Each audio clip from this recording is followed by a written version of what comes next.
Please give it up for Jen O'Neill, CEO of Tripping.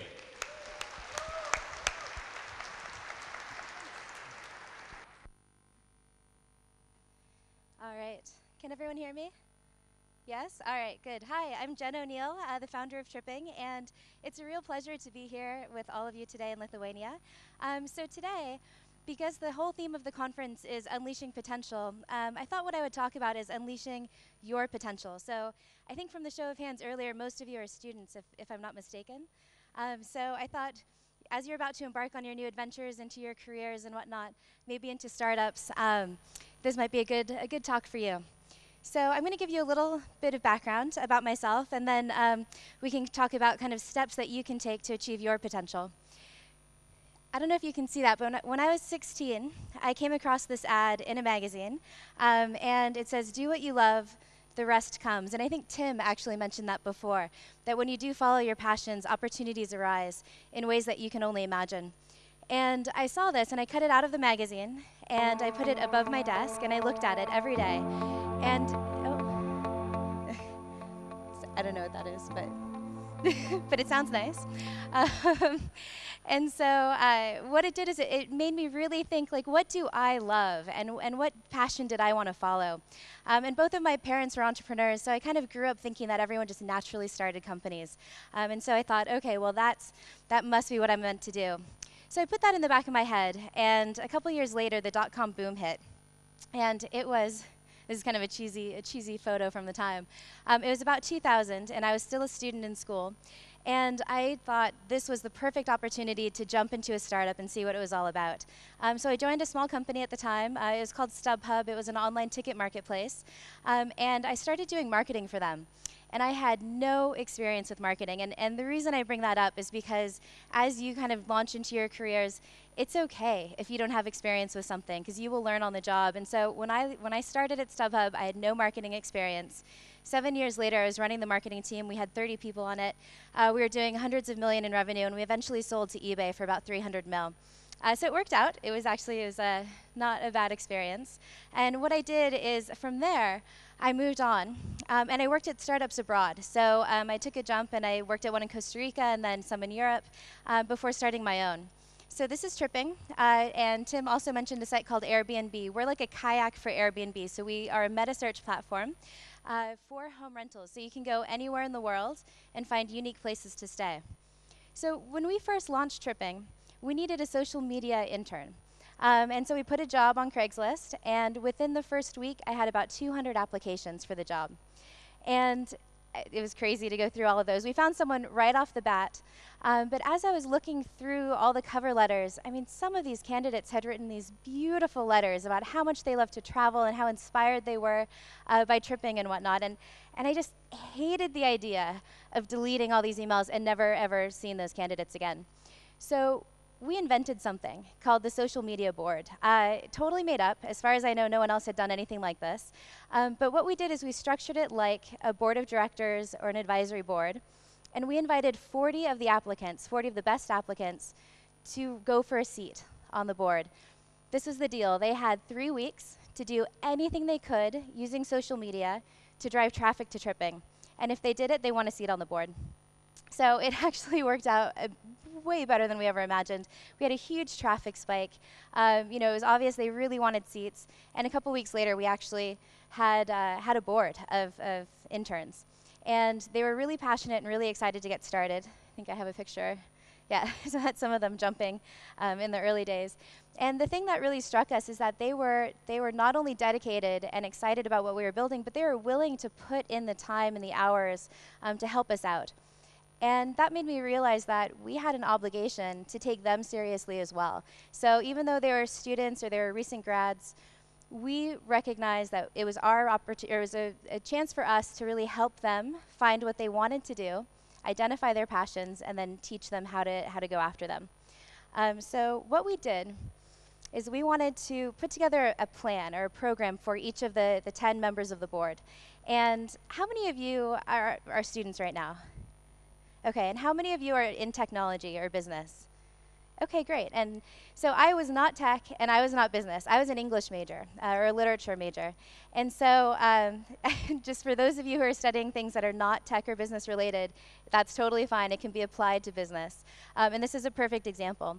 So when we were building the program for our interns, I used Joseph Campbell's hero journey as inspiration. Have any of you heard of Joseph Campbell? Are they heroes? Okay, one of you, that's great. So Joseph Campbell was a scholar in America in the 1940s, and he recognized that there was a pattern in all of the great stories and myths in the world throughout time. So, I don't know, the Hunger Games, Shrek, Luke Skywalker, all of these stories and all of these characters follow a very similar pattern, and that pattern can be applied to people as well. And so in Joseph Campbell's version, you can see there's 17 steps for the hero's journey. We cut this down to 5, and that's what I'm going to tell you about today. All right, so unleashing your potential. Step 1 is the call to adventure, or the call to action. So really, it's about understanding, like, what are you meant to do? Like, what is your passion? You might be interested in music or arts or things like that, but really, like, how many of you have sat down and actually thought about what you want to do? Because when you graduate, you're going to spend, 8, 10 hours, 18 hours, depending if you work at a startup, a day doing it. So find something that you really, really love. And so that's what we did with our interns. We sat down with them and we asked them, what do you want to do? Now, the second step is actually refusing the call to adventure. And the reason I bring this up is because it's really normal to, when you're faced with going after your dreams, shying away from it. And I want all of you to understand that it's a very normal thing to do. There have been many times with Tripping and with other startups that I've worked at where I thought I must be absolutely crazy to be doing this, to give up my life, to give up my salary, and go after something that may or may not happen. I'm sure everyone over here can relate to that as well. So it's really normal. So one way to tackle that, and this is what we did with our interns, is we sat down with them and we said, okay, what's holding you back? Like, what scares you? What is stopping you from achieving your potential? And by writing out what scared them, it was much easier for them to go out and figure out how to conquer those fears. So that's kind of step 2. So for anyone here who's kind of going through this, take the time, like, understand what is holding you back. What are your fears? Okay, step 3. How many of you have mentors in your life, whether it's a teacher or someone you can trust? Okay, not many of you.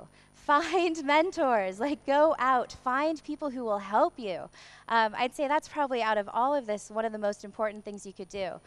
Because if you find mentors who are willing to step in and help you achieve your dreams, not only will it be easier for you, but you're gonna learn a lot in the process. And it's fun to be able to work with someone like that. So what we did with all of our interns, again, we sat down with them and figured out what their passions were, and then found mentors to fit that. So one example is we had a girl who wanted to do PR. So we went out and found the head of a PR agency who was willing to let her come in and listen in on her conference calls. She got to sit in on meetings, write press releases, things like that. So find mentors who will not only teach you these things, but also challenge you in good ways to learn as much as you can. All right, so now at this point, you've identified your passion, you've identified your fears and how you're going to conquer them, you've found a mentor to guide you, and now it's all about actually getting it done. So stepping forward and going after your passion. Joseph Campbell called it the road of trials, right? So it's usually when you're, like, climbing a mountain, or I don't know what they have to do in Lord of the Rings, but, like, facing adversaries and that kind of thing. For you, it might be landing that first job, or doing something you've never done before. And it's okay. Like, the best thing and advice that I can offer is do things that scare you. Do things that challenge you. Always do something that's just slightly out of your grasp, because you're going to be forced to work that much harder and really push yourself to get there. And by seeking challenges and opportunities to learn, you will learn, and you'll walk away a lot stronger in the end for it. All right, and finally, the return. So this is the end of Joseph Campbell's story for the protagonist usually, and for us as well. So this happens after you've kind of gone through all those other steps, and you're better for it. You've maybe built a company, or you've gone into your career, And now you have the opportunity to come back and work with people around you. So looking at everyone here, so you can come back and kind of teach other people and share what you've learned. And it's a really important part of what you're doing, because it gives you an opportunity to really not only achieve your potential, but also help other people achieve theirs, and all together you'll collectively kind of rise together. And I have a video, which hopefully we can get to play. It's one of my favorite videos. I thought you might enjoy it. It's from a music festival. Some of you, has anyone seen this? Yeah, you guys have. All right, so I love this video. So this was a couple years ago at a festival in the States. And it doesn't apply 100%, but it's close enough, so it's a bit of a stretch. But so this guy just stood up and started dancing in the middle of this festival. He was the only one doing it. No one was there. And so if you think of it in terms of what we just talked about, call to action, his passion was to get up and dance, so he did it. He might have been a little worried about, embarrassing himself, but he ignored it and went and did it anyway. And look what happens. Like, people start to join him. They get inspired by him. And all of a sudden, people are rushing over to dance with him. And before you know it, everyone is dancing. And that, yeah, I love this video.